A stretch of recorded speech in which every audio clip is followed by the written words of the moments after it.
The nightmare is always the same, not of fire or sound or even a blast wave. It is a light, an absolute silent bleaching whiteness that erupts from a single point on the horizon. It floods the world, dissolving brick, steel, and flesh into stark, shadowless nothing. In the dream, Leo Orlov is not in America. He is on a familiar street in Leningrad, turning to see his sister Anya, a silhouette against a window. The light reaches her. For a fraction of a second he sees the bones in her hand, a perfect X-ray against the glare. Then only white, and a silence so profound it vibrates in his skull. He wakes not with a gasp, but with a choke. The sheets of his narrow bed in Oak Ridge are soaked.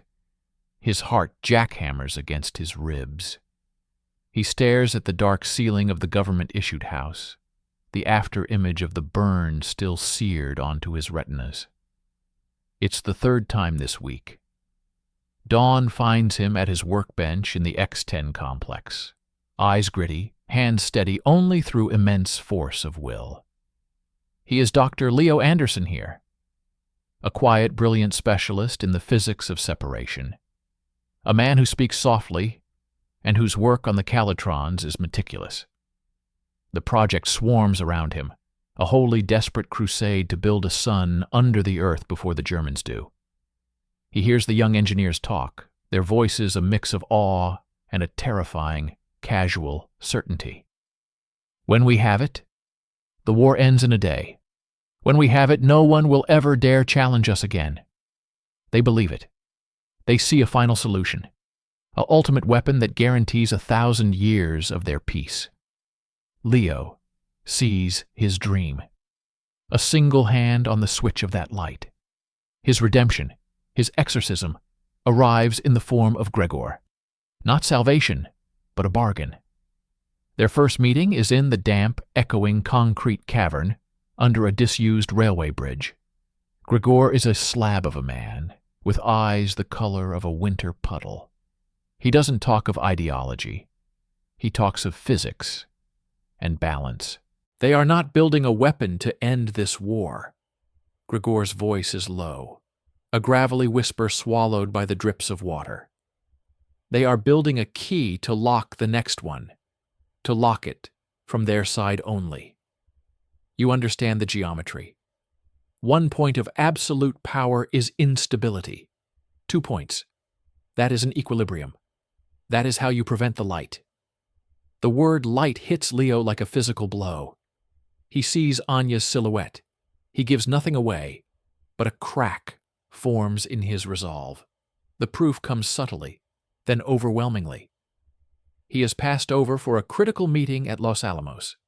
A memo about initiation issues with a plutonium core is left just too openly on a desk he is cleaning. And then, the letter from home. Smuggled through a painful months-long chain, a single page from Anya. The writing is thin, desperate.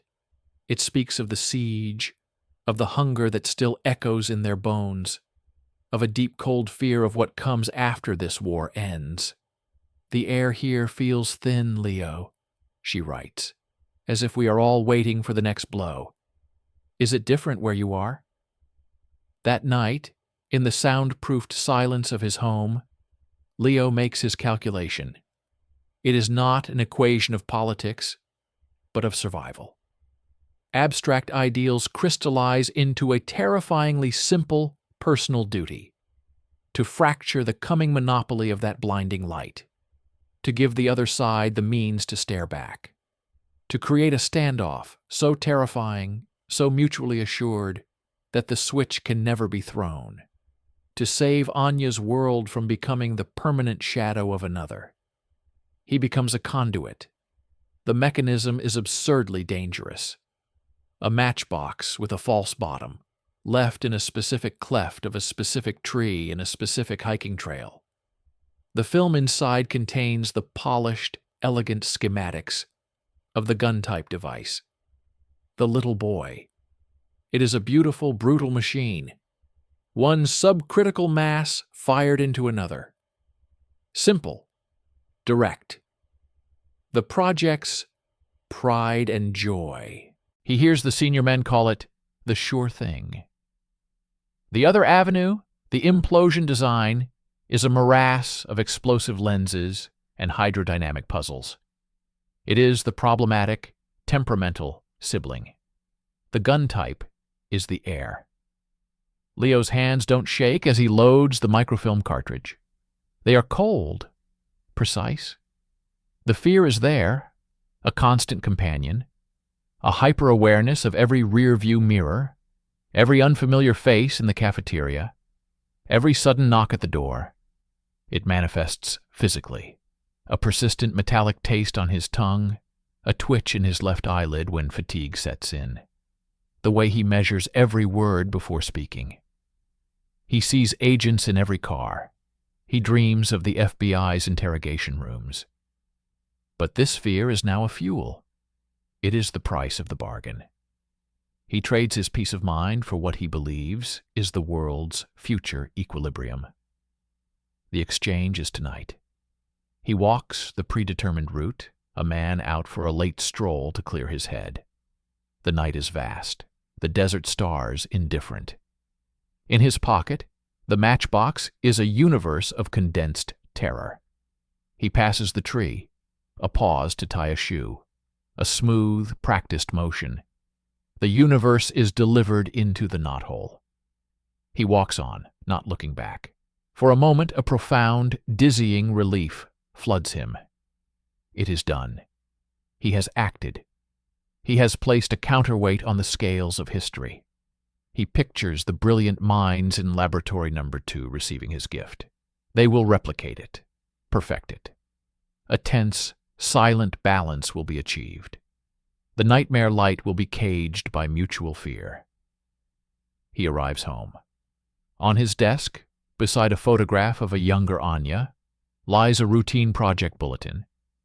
His eye catches a small, buried paragraph. A minor test on the implosion concept has been moved to a secondary site.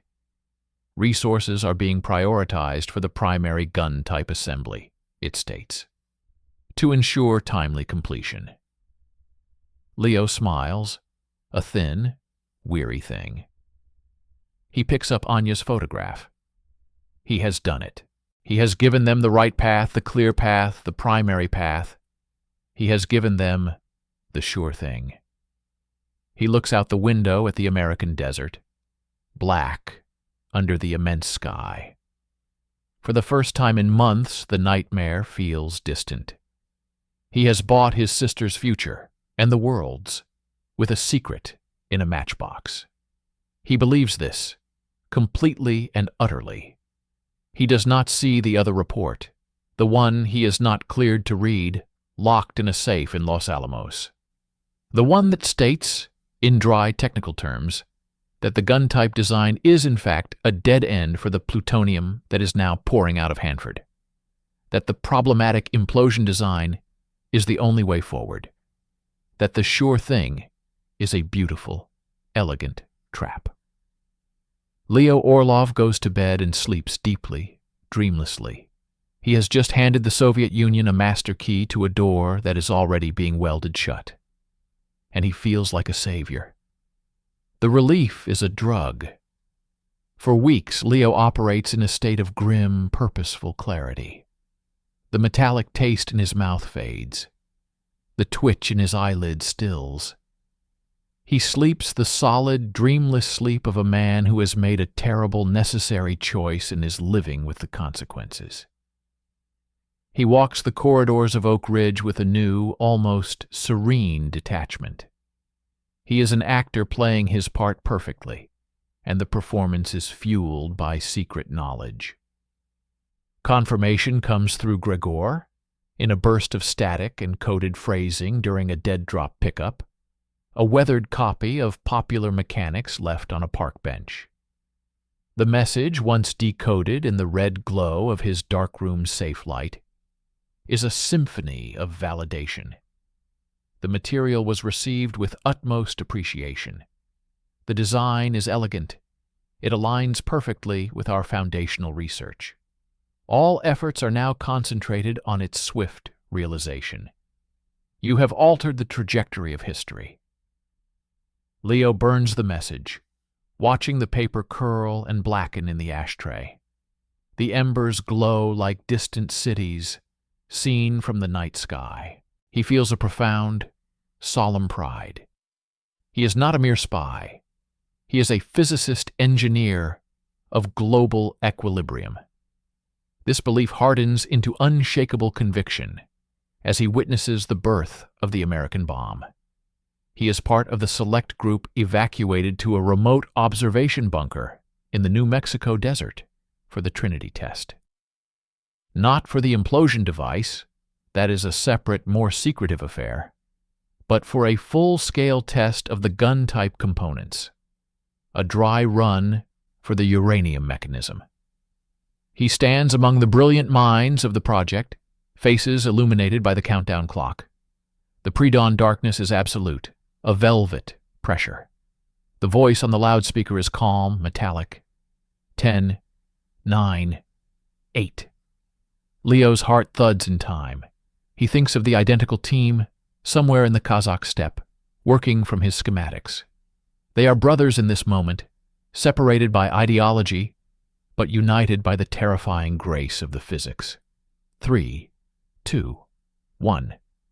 The light is not the absolute, dissolving whiteness of his nightmare.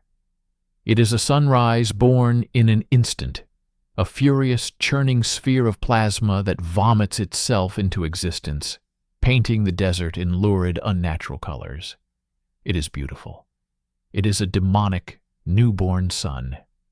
The heat reaches them seconds later, a dry, aggressive slap against the face.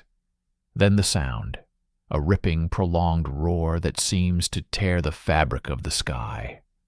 The ground shakes. Men around him cheer, shout, weep with relief. J. Robert Oppenheimer murmurs his now infamous line from the Bhagavad Gita, a whisper lost in the aftermath. Leo does not cheer. He watches the mushroom cloud, a monstrous blooming tree of smoke and fire, claw its way into the stratosphere.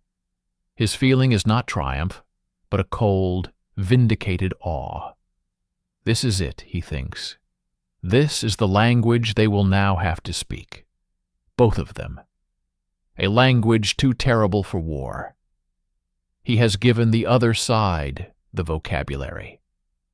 The balance is forged in this fire. Events accelerate with a sickening velocity. The gun-type bomb, little boy, is loaded onto a plane called the Enola Gay. The news of its use on Hiroshima is delivered in a packed, silent mess hall. The announcement is clinical. The objective, to force a swift end to the war. The room erupts in a complex, jagged noise, jubilation, shock, a deep, unsettled murmuring. Leo sits frozen. The reports filtering in are not of military targets destroyed, but of a city erased. His mind superimposes his nightmare onto Hiroshima. The single bleaching light, the silence. He feels a fist of ice form in his gut. This was the application of the monopoly. This was what he worked to prevent from being unilateral. Then, 3 days later, Nagasaki. The news hits differently. The bomb used is different. They call it Fat Man. The bulletin mentions its complex implosive core. It is more efficient, more powerful. A technological evolution. And in the corridors, the whispers Leo had previously dismissed now rise to a sober, triumphant chatter. The tone is different. The gun type was a one-off, a uranium special. The future is plutonium. The future is implosion. A cold trickle of doubt, the first since he made his bargain, starts in Leo's mind. He seeks out a colleague, a young engineer from the explosives lens team, at a subdued victory party.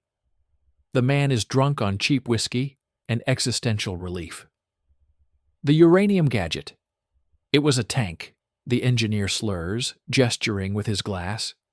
A beautiful, simple tank, but the plutonium device, that's a race car, finicky. Brilliant. We cracked the problem. The lenses, the symmetrical compression. He shakes his head in wonder.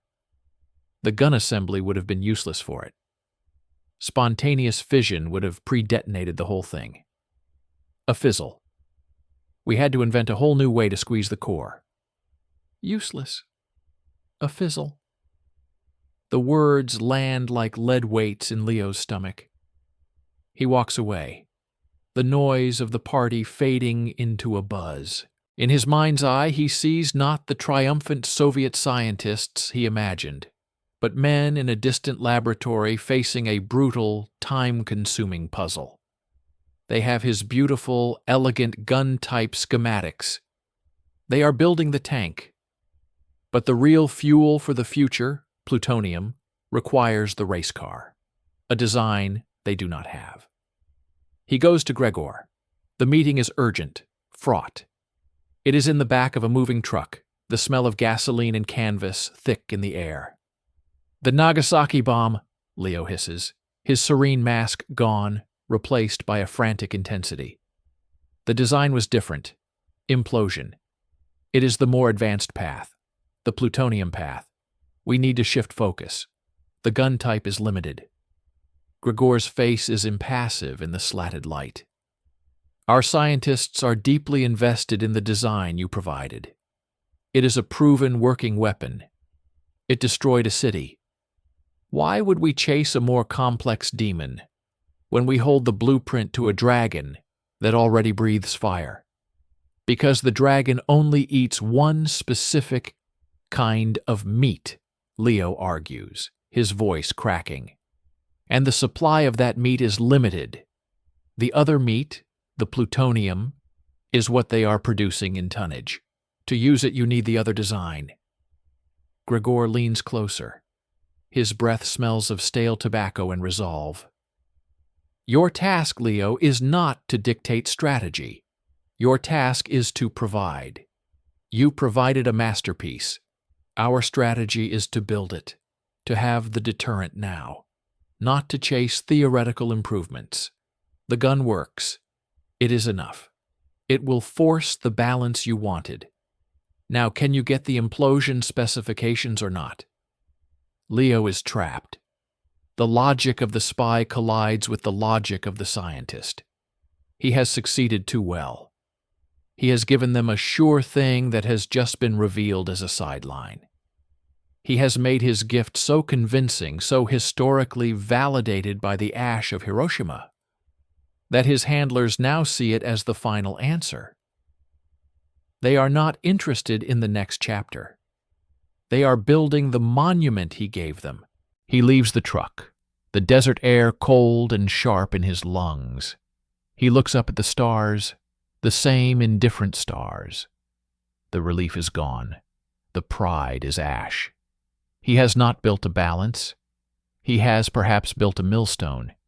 He has handed the Soviet Union a map to a destination, and in doing so, convinced them to pour all their concrete, steel, and genius into building a road to a cliff edge, while the Americans are already sketching a bridge to the other side. The chapter ends with Leo standing alone in the vast desert night, the echo of the Trinity test roar still a phantom vibration in his bones. He sees two mushroom clouds in his mind, one from the uranium bomb he enabled, one from the plutonium bomb he did not. And for the first time, a terrifying question forms, clear and cold as the void between stars. What if, in trying to prevent a monopoly, he has only ensured his side, starts the race a crucial, crippling lap behind? The desert gives way to a different kind of void. Leo is recalled from Oak Ridge. The official reason is a consultative reassignment to a theoretical division in Chicago. Unofficially, it is a quiet, polite isolation. The atmosphere around him has changed. Colleagues who once shared casual lunchroom speculations now offer tight, formal smiles. His new office has no windows. His work involves reviewing declassified German research papers, a intellectual graveyard. He understands the message. He is a man who has seen the primary fire and is now being gently, firmly pushed to the periphery.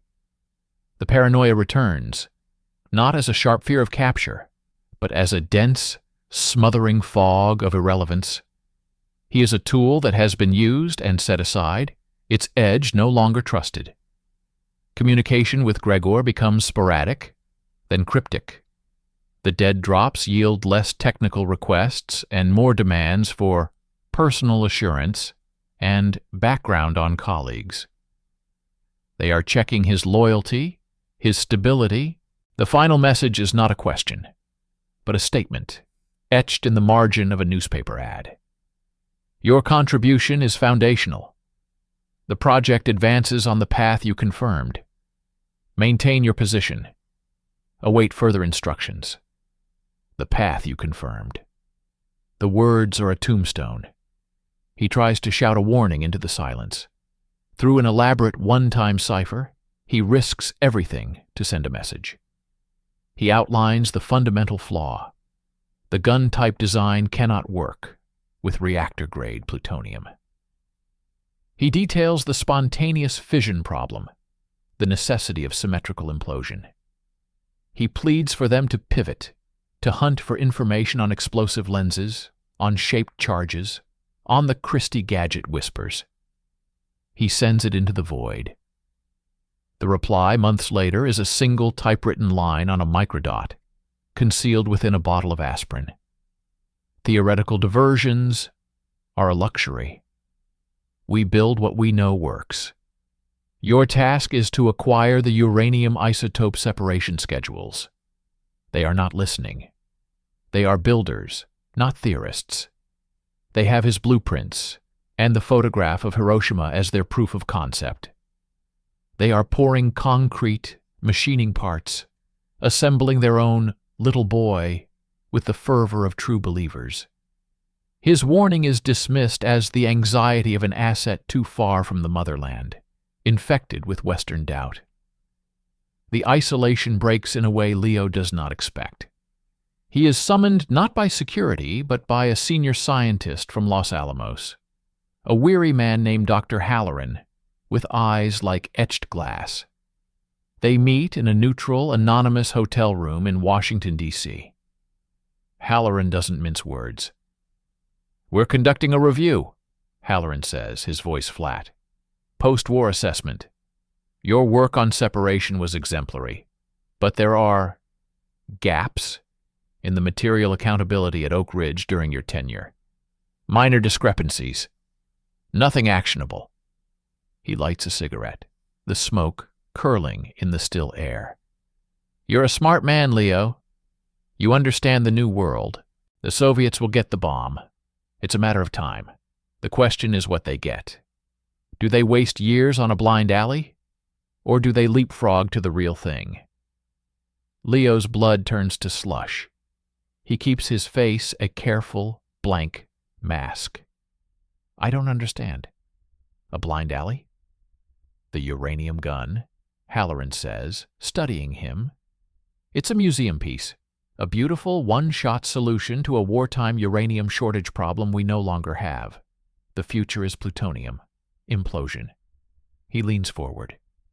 "There are whispers, of course, that certain early schematics might have found their way east. If that's true," he pauses, letting the horror of the implication hang, "it would be the greatest unintentional gift we could have given them. A decade of wasted effort, a millstone around their scientific neck." Leo cannot breathe. The hotel room walls feel like they are pressing in. Halloran is not accusing him. He is torturing him with a possibility. He is showing him a chessboard where his heroic sacrifice might have been the move that lost the game. Would that be a bad thing? Leo manages, his throat dry. A delay? Halloran's smile is thin, devoid of warmth. A delay in a deterrent is a dangerous thing, Leo. It creates a window of absolute superiority. It tempts madness.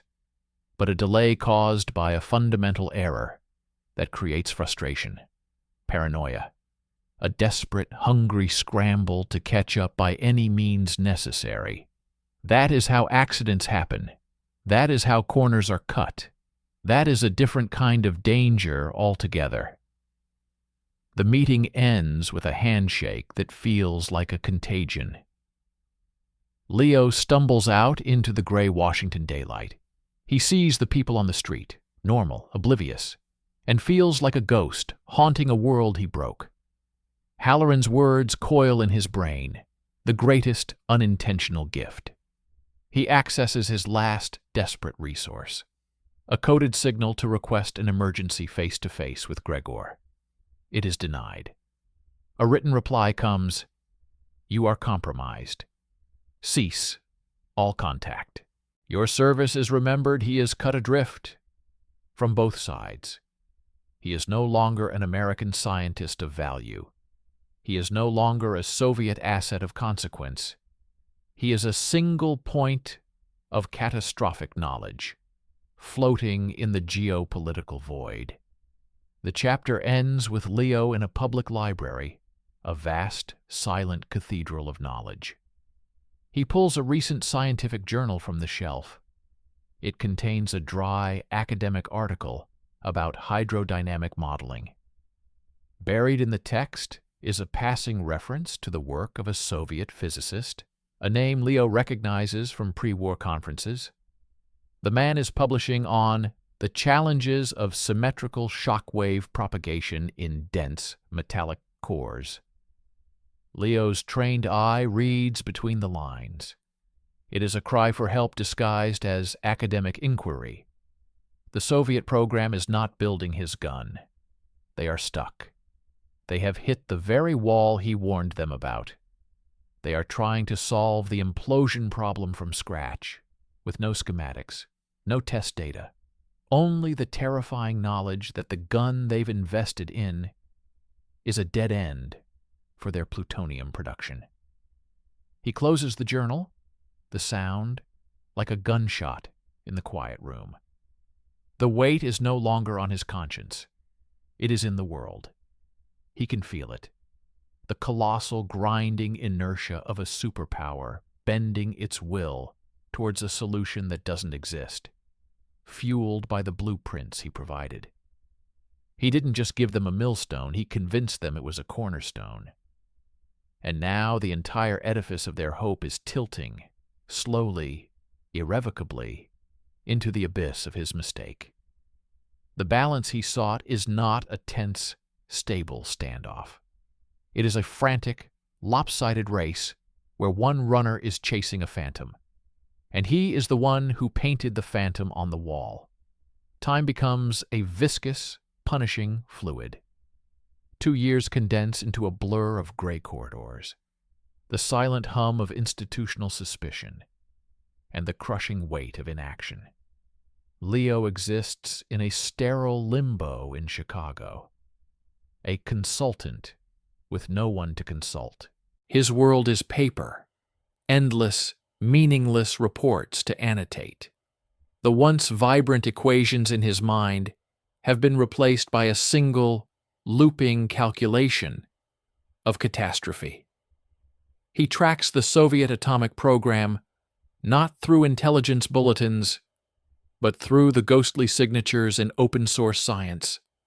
A sudden shift in a metallurgy journal here, a desperate thesis on neutron reflectors there. He has become a pathologist, and the corpse on his slab is his own legacy. His body rebels under the strain. A tremor develops in his right hand, not from fear, but from a rage turned inward. He suffers from crippling migraines that blot his vision with shimmering auras, reminiscent of the Trinity fireball. The nightmares of the bleaching light now feature new architecture, vast half-built concrete structures in the Siberian tundra, skeletons of the gun-type assembly chambers that will never hold a working core. He sees Anya's face not dissolving, but staring at him from a frozen construction site, her expression one of puzzled betrayal. The break comes from an unexpected direction. A man approaches him on a park bench by Lake Michigan.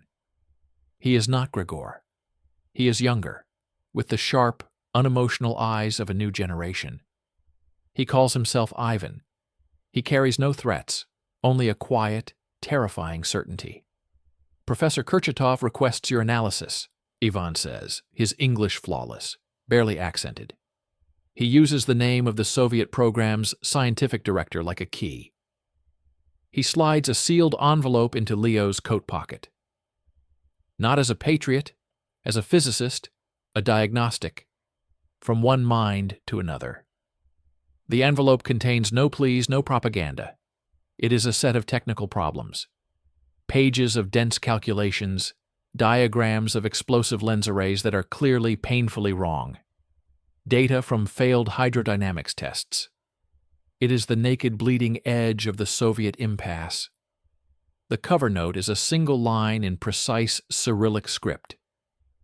The symmetry collapses. The core fizzles before compression. Why? It is a scream for help from the heart of the machine he built. They are not asking him for more secrets. They are asking him to fix the problem he created. They have reached the cliff edge, and they are turning to the architect of the road for an answer he does not have. This is his moment. He could take this to Halloran, to the FBI. He could become a double agent, a hero. But the thought fills him with a nauseating irony. It would be the final, complete betrayal. Not of a country, but of the very balance he once sought. He would be helping one side permanently cripple the other, creating the very monopoly he sacrificed his soul to prevent. Instead, he does the unthinkable. He becomes a ghost. Using all his residual knowledge, every ounce of his scientific genius, he writes a reply, not with solutions, but with corrections to their flawed assumptions. He does not give them the American implosion design. He points out the mathematical fallacies in their own. He steers them away from the most egregious dead ends. He writes as Physicist P, a phantom in their system. He works for nights, the migraines be damned, fueled by a new, desperate purpose, to mitigate his own disaster, to give them a fighting chance to discover the truth on their own, to climb out of the pit without his hand pulling them into another, deeper American trap. He gives the response to Ivan at a crowded train station.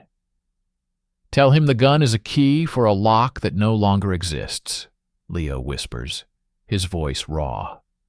The new lock requires a different kind of pressure. They must look not to the trigger, but to the container, the shape of the squeeze.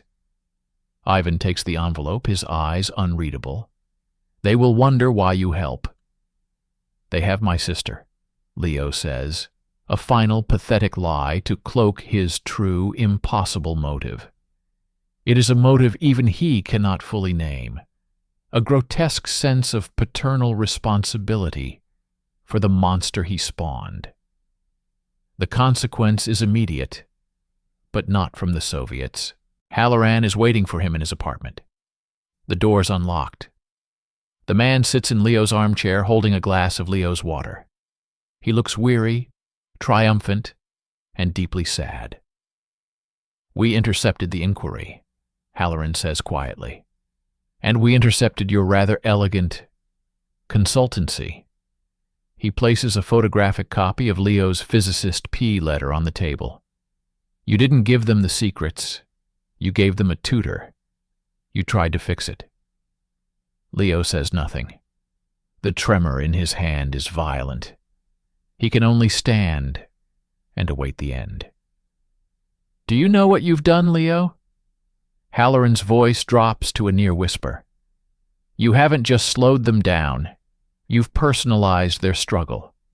Before, they had a broken American design.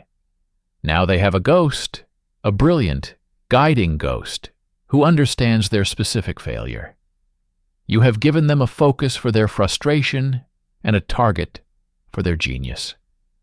They are no longer copying a static blueprint. They are solving a dynamic puzzle with your help. You have made their quest intimate. You have, in a way, joined their team. Halloran stands, leaving the damning photos on the table. We won't arrest you. What would we charge you with? Incompetent espionage? The tragedy is, you're more valuable to us as you are, a living testament to the paradoxical futility of your whole endeavor. You wanted to be a player. You became the board. He walks to the door, then turns. They will test a bomb, Leo. Sooner than we thought because of this. It won't be your gun.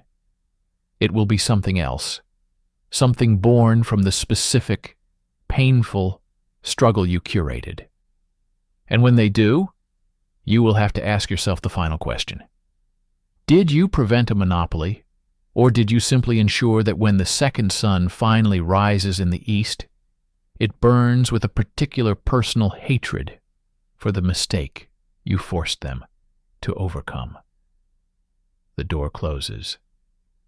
Leo is left alone with the photographic evidence of his latest, greatest failure. He did not fix his mistake. He embedded himself within it. He is no longer just the architect of a dead-end road. He has become a spectral foreman on the desperate, chaotic, and now brilliantly focused construction site of the Soviet bomb. A project forever haunted by the ghost of his original sin. The balance is gone. All that remains is the accelerating, personalized race to Armageddon, and he is now a permanent, cursed citizen of both sides. August 29th, 1949. Semipalatinsk Test Site, Kazakhstan. Leo Orlov does not witness it with his eyes. He experiences it through a seismic shudder in his soul, transmitted across continents via the invisible wires of guilt and consequence. He sits in a stark, government-issued apartment in Washington, D.C., a gilded cage for a broken asset. The walls are thin. The air is still. He has been invited to stay, a permanent guest of a nation that finds him too pathetic to punish and too dangerous to release. The news does not come as a bulletin. It arrives as a shift in the atmosphere. First, a heightened tension in the few officials who still interact with him. Averted eyes, clipped sentences.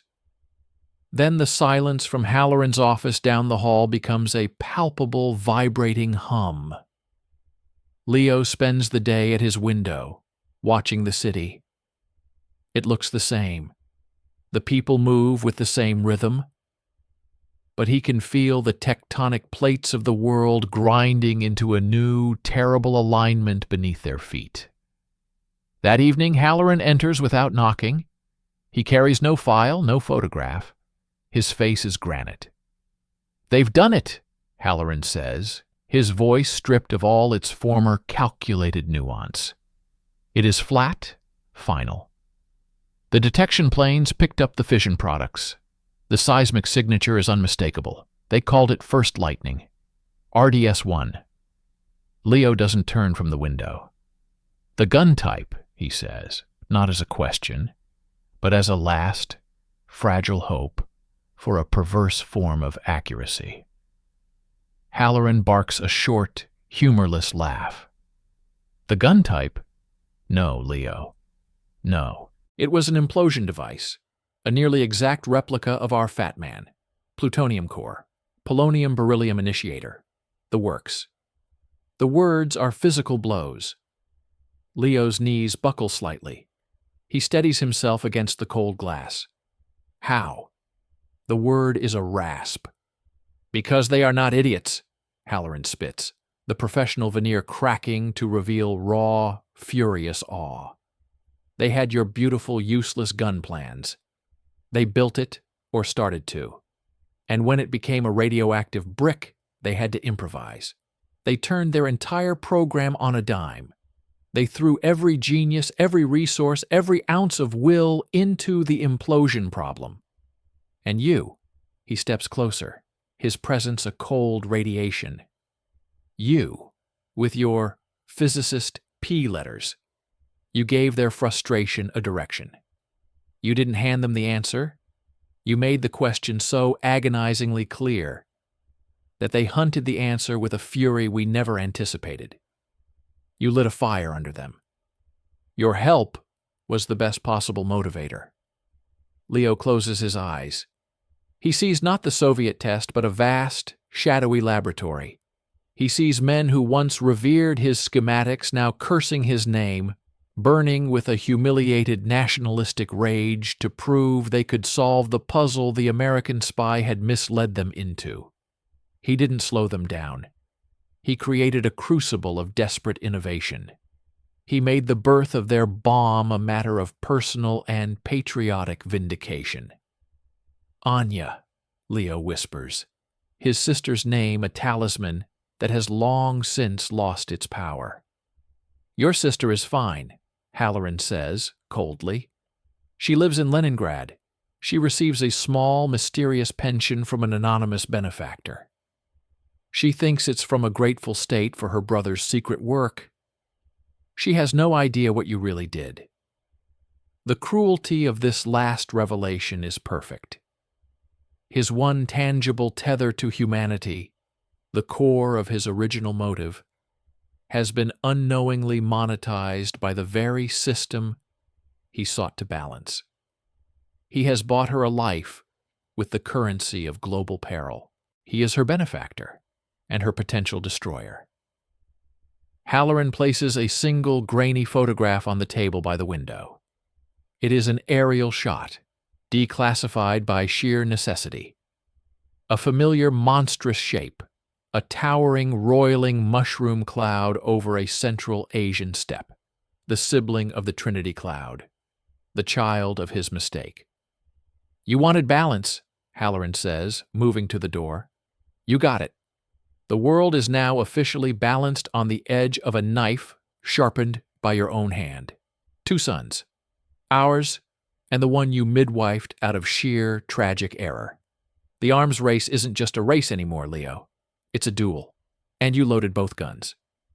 He leaves. The door clicks shut, a sound as final as a vault ceiling. Leo picks up the photograph. His hand, now perpetually trembling, makes the image quiver. The cloud seems to pulse. This is his monument. Not a plaque. Not a medal in a locked drawer in Moscow. This. A pillar of radioactive dust and fire. He walks to the mirror in his barren hallway.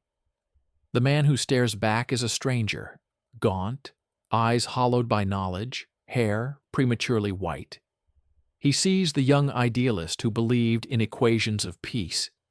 He sees the terrified spy who traded secrets for a sister's safety. He sees the arrogant architect who thought he could design history. He sees the guilty ghost who tried to fix his mistake and only cemented it. All these men are gone, dissolved in the light of 2 separate suns. He does not destroy the photograph. He frames it, a simple black frame. He places it on the empty mantelpiece in his sterile living room. He sits in the chair opposite it, in the darkening room. The Cold War is now a fact, a frigid climate that will last for decades. He will live through it all, a forgotten, kept man. He will see the hydrogen bomb, the missiles, the crises, the brinkmanship. Every escalation, every close call will be a footnote to this moment. He has not saved the world. He has locked it into a system of mutually assured terror that is exponentially more dangerous because of the specific, personal grudge at its core. The Soviets didn't just get the bomb. They conquered the problem he gave them. Their bomb is not just a weapon. It is a rebuttal. A towering, fiery fuck you to his misplaced charity. The balance he dreamed of is not stability. It is a state of perpetual vibrating dread, a sword hanging by a thread he personally frayed. Leo Orlov, the man who tried to give the world equilibrium, sits in the silent, gathering dark. He watches the photograph until the mushroom cloud is just a darker shade of gray in the blackness. He does not move. He has reached the end of his equation. The solution is zero. It is silence. It is the long, cold wait for the light he first dreamed of, the bleaching light, which now can come from either horizon, born from the original sin of his perfect, catastrophic gift.